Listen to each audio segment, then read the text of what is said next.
there was certainly an element of making my grandfather proud and honouring him by taking part in the award that has been so much of his life's work. And I definitely hope that I have made him proud. Imagine this. Queen Elizabeth's most powerful statement didn't come from a public speech, a royal ceremony, or a broadcast watched by millions, but from something quiet, intimate, and deeply personal. A private will. In this document, she made a decision that surprised many, choosing to pass something extraordinarily personal to a young woman instead of a senior royal, the future king, or even the wife of her son. That young woman, Lady Louise Windsor. What she inherited wasn't just a token or a symbolic gift. Louise received a cottage on the Balmoral estate, Queen Elizabeth's favourite retreat. This was the place where the Queen went to escape the spotlight, to find peace, and to spend quiet, treasured moments with her family. It's also the location where she lived out her final days, passing away in September 2022. What makes this story even more fascinating is the involvement of Prince William, who reportedly took action to make sure Louise's inheritance was honoured properly. And in a twist that underscores the family's complex inner dynamics, Camilla, now Queen Consort, was not part of this decision at all. Today, we'll unpack what happened, why it matters, and what Queen Elizabeth's choice says about the inner workings of one of the world's most famous families. This is far more than an inheritance tale. It offers a rare glimpse into the personal relationships, loyalties, and private values of the British monarchy. Let's dive into what Lady Louise actually inherited, and why it's far more significant than it might seem on the surface. To understand why this inheritance matters, we first need to understand Balmoral. Balmoral Castle, nestled in the sweeping wilderness of Aberdeenshire, Scotland, sits on a vast expanse of 50,000 acres of moors, forests, and rolling hills.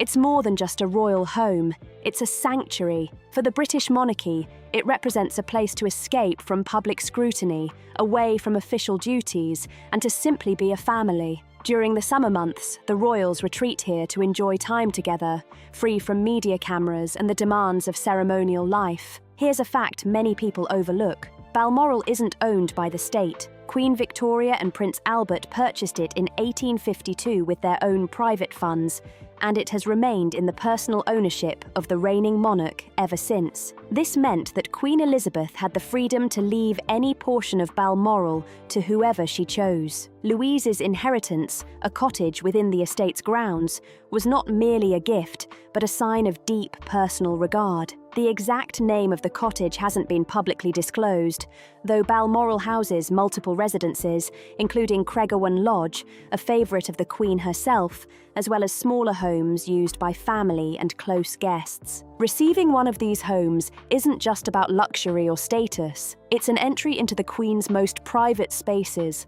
a mark of trust, respect, and personal connection. Think about it. Handing someone a piece of your most cherished home, especially in a family full of grandchildren, great-grandchildren, senior royals, and a new Queen Consort, is no small gesture. Yet, Queen Elizabeth chose Louise, bypassing others who might have seemed more obvious heirs. A private will like this strips away political considerations and public perception. It exposes the raw, honest intentions of the monarch. And that's where this story truly begins. Who is Lady Louise Windsor, and why did she capture such enduring affection from the Queen? For those unfamiliar, Louise has kept a deliberately low profile, a trait Queen Elizabeth greatly valued. Louise Alice Elizabeth Mary Mountbatten Windsor was born on November 8, 2003, 8 weeks early, in an emergency caesarean at Frimley Park Hospital in Surrey. Due to the unexpected complications, the royal household confirmed her birth only after both she and her mother, Sophie, the Duchess of Edinburgh, were stable.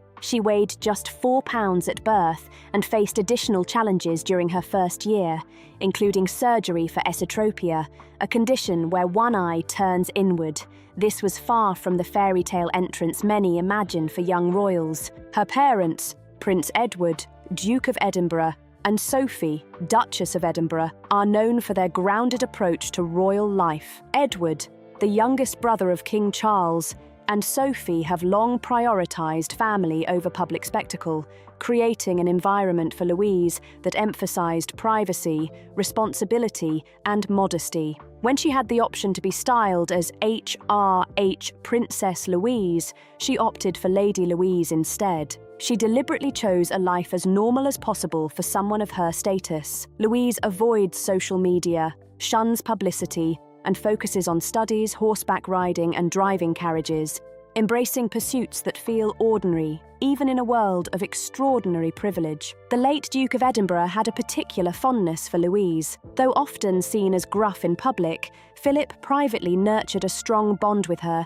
personally teaching her to drive carriages, a passion he cherished in his later years. Following Philip's death in April 2021, Louise paid tribute in a deeply personal way. At just 17, she drove his carriage during his funeral, dressed in black, honouring his memory and continuing the hobby he loved so dearly. The image of Louise in this moment captured her character: loyal, respectful, and grounded. Queen Elizabeth witnessed this devotion, noticing how Louise maintained dignity and privacy, qualities often rare even among her own family. It's hardly surprising, then, that the Queen chose to leave something deeply personal to Louise. But there's more to the story. Prince William played a key role in ensuring the inheritance was respected. Why would the future king need to intervene? After Queen Elizabeth's passing, Balmoral became property of King Charles, and any property within the estate required the support of senior royals to transfer ownership. William didn't merely give passive approval. Sources indicate he actively ensured that Louise's inheritance proceeded smoothly. Why did William take this step? Look closely at family dynamics. He has seen the challenges faced by younger royals who feel unsupported or overlooked. He watched his brother Harry transition from a beloved family member to a figure living abroad, sharing publicly about feelings of neglect and abandonment. William seems to value discretion, loyalty, and adherence to family tradition. Louise embodies these traits, prioritizing family over publicity, studying diligently, and honoring Philip's legacy. William's actions send a clear signal. In a family often scrutinized and fraught with tension, those who quietly serve the institution are valued and protected. And then there's the more delicate aspect.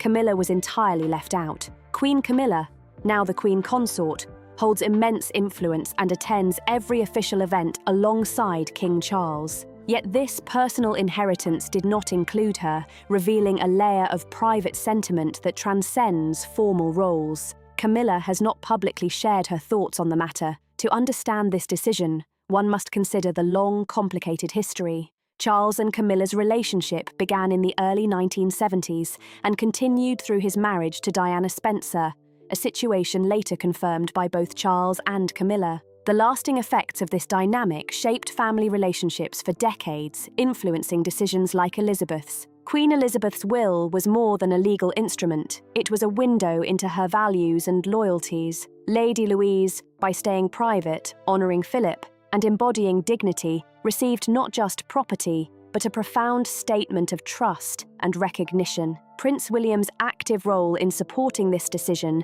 reinforces the importance of quiet loyalty and integrity within the royal family. Ultimately, this story reminds us that in the world of the British monarchy, gestures, inheritances, and personal decisions can speak louder than titles, crowns, or media attention. Queen Elizabeth's choice reflects a clear message. Those who maintain discretion, honour family traditions, and commit to service are seen, respected, and cherished. Lady Louise's inheritance is a rare insight into how private affection and personal values continue to shape one of the most scrutinised families in the world. And in the end, the Queen's decision and the family's careful navigation of loyalty, privacy, and respect highlight a truth that often remains hidden from the public eye. Diana's well-known 1995 interview, in which she revealed that there were 3 people in her marriage, had been watched by over 20 million viewers in the UK,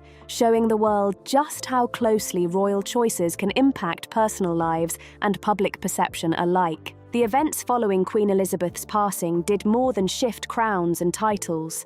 They reshaped how the world views King Charles, Camilla, and the monarchy as a whole. What many people may not realise is that Queen Elizabeth placed loyalty above everything else. She witnessed her son's struggles, Diana's pain, and the very public complications that arose from her family's personal lives. Camilla's role in that story was not lost on the Queen either. Behind the carefully measured public statements, Elizabeth's private feelings were often more direct and candid than anyone could imagine. When Charles married Camilla in a civil ceremony on April 9, 2005, Queen Elizabeth did not attend. Publicly, the explanation was that she had a reception scheduled later that day at Windsor Castle, but everyone noticed her absence. The Queen, the mother, missing her son's wedding, sent a message without words, a subtle yet unmistakable expression of her personal judgment and feelings. Then came the issue of titles. At first, there was talk of Camilla being named Princess Consort, a title intentionally designed to soften public perception, lacking historical precedent, and meant to ease the transition for a public still grappling with Diana's legacy. But behind closed doors, Elizabeth and Charles reportedly discussed the matter privately. The outcome was quietly decisive. Camilla would be Queen Consort. This was announced during the Platinum Jubilee in February 2022, almost as a footnote, alongside a statement reaffirming the Queen's succession wishes. This subtle negotiation reflects something essential. If a monarch fully supports a person without hesitation, there would be no need for careful wording or quiet announcements. The public negotiation around Camilla's title and status reveals Elizabeth's careful, measured approach to family, tradition, and public perception. And so, when we examine Elizabeth's will, particularly the decision to leave a cherished property from her personal estate to Lady Louise, rather than Camilla or any senior royal, it becomes clear what the Queen valued most: personal loyalty and quiet integrity. Royal wills, often shrouded in secrecy, provide insight into the emotional and relational priorities of the family. In the UK, royal wills are sealed and inaccessible to the public. The High Court confirmed in 2021 that Prince Philip's will would remain sealed for at least 90 years after his death, a rule that also applies to Queen Elizabeth. Senior royals routinely request this privacy, and such requests are almost always granted, safeguarding the family's internal decisions from public scrutiny. So how can we know what Elizabeth truly valued? Through the careful observation of her public actions and behaviours, as well as through reporting by trusted sources close to the family who speak anonymously. Historians of the monarchy have long emphasised that Elizabeth communicated her feelings not in words, but through gestures, invitations, and public appearances. The people she photographed with, the roles she entrusted to different family members, the events she attended or skipped, all of these acted as a window into her private emotions and loyalties. She consistently included Edward, Sophie, and their family in both public and private events, showing trust and closeness. Meanwhile, Harry and Meghan gradually stepped back from royal duties, their presence and involvement diminished. Camilla's position was complex. While formally recognised as the Queen Consort, she experienced a blend of acknowledgement and distance. Sophie, Louise's mother, emerged as one of Elizabeth's closest female allies in her later years. After Harry and Meghan retreated from public duties in 2020, Sophie and Edward stepped forward, taking on more responsibilities, often accompanying Elizabeth to engagements that would otherwise have involved other senior royals. The Queen's appreciation was tangible. She gifted Sophie a personal brooch, a gesture symbolising trust, respect, and deep affection. Louise, growing up in this environment, was quietly demonstrating the qualities Elizabeth held dear: discretion, loyalty, and service without seeking public attention. She didn't court media coverage, she didn't share private stories, and she stayed committed to her family's values. In Philip's passing, Louise displayed extraordinary poise, driving his carriage in tribute to him, keeping his memory alive, and showing the dedication that Elizabeth admired in her descendants. It's no surprise, then, that the Queen chose to leave Louise something deeply personal: the Memorial Cottage on the Balmoral estate. This wasn't just real estate, it was a statement. It symbolised inclusion, trust, and a recognition of character. The cottage placed Louise in a position within the family that mirrored the Queen's private values.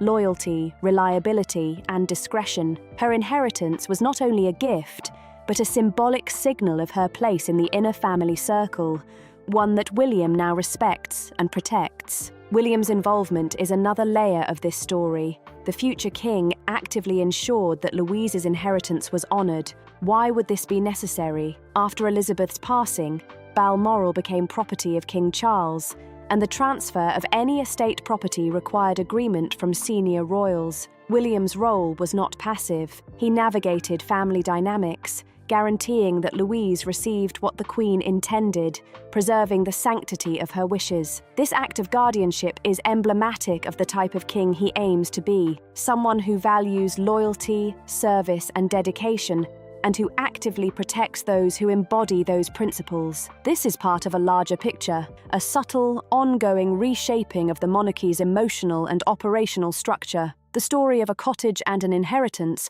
is just one thread in a broader transformation. In February 2024, Buckingham Palace revealed that King Charles III had been diagnosed with cancer after undergoing prostate treatment. The palace did not disclose the specifics of the illness, but his public schedule has been carefully managed, with significant breaks from appearances. As a result, William has taken on more responsibilities, acting in many ways as the de facto head of the monarchy, while Charles continues to reign. This shift has implications for family roles. Edward and Sophie, now Duke and Duchess of Edinburgh, are assuming greater responsibilities and are being positioned as central figures in the monarchy's future. Louise, too, is included in this trusted inner circle. Meanwhile, other members, such as Prince Andrew, who lost his royal duties after the Epstein scandal, and Prince Harry, who resides in California and has shared private family details in his memoir, are largely sidelined from the core workings of the family. Even Camilla, despite her official title, is not fully integrated into this inner circle that Elizabeth cultivated and William now guides. The Balmoral Cottage stands as more than just property. It represents inclusion, trust, and recognition. It signals a seat within the monarchy that is not just formal, but emotional, a reflection of loyalty, service, and shared values. Queen Elizabeth deliberately positioned Louise here, signalling to the family that she was a grandchild who embodied the qualities the monarchy truly respects. Now, Louise, at 21, faces choices that will shape her role in the monarchy's future. Studying English at the University of St Andrews, the same institution where William and Kate first met, she can choose to maintain privacy or gradually step into royal responsibilities. With senior family members stepping back or removed, her participation and dedication become increasingly significant. William, preparing for his eventual kingship, values individuals who embody loyalty and discretion, and Louise fits this vision perfectly. When William ascends to the throne, the structure of influence and closeness within the monarchy will be critical. Camilla's position, though secure in title, may feel isolated if she is not fully embraced within William's inner circle. Meanwhile, Louise's inheritance and her demonstrated character place her in a unique, protected position. The cottage at Balmoral is a tangible reminder of the Queen's approval and trust, a subtle yet enduring message about what the monarchy truly values. Queen Elizabeth's long reign was marked by monumental historical events, public scrutiny, and deeply personal family challenges. Her final gestures, including leaving the Balmoral Cottage to Louise, reveal a priority that went beyond titles, duty, or tradition. She valued loyalty, discretion, and service. The gift is a reflection of these values, a symbolic passing of trust to the next generation, one that will influence how the monarchy adapts and functions in the years to come. What does this tell us about Queen Elizabeth's lasting message? Perhaps it's about recognizing and rewarding quiet loyalty, about preserving dignity, and about ensuring that those who reflect her values are included in the family's future. It's a lesson that extends beyond royal life, into the realm of trust, legacy, and the way we choose to honor those who truly matter. If you've been captivated by these royal insights, keep following the story. Share your thoughts, join the conversation, and explore the untold layers of palace life with us. The story of Louise, William, and the cottage is far from over, and understanding these dynamics gives us a glimpse into how the monarchy is evolving right now.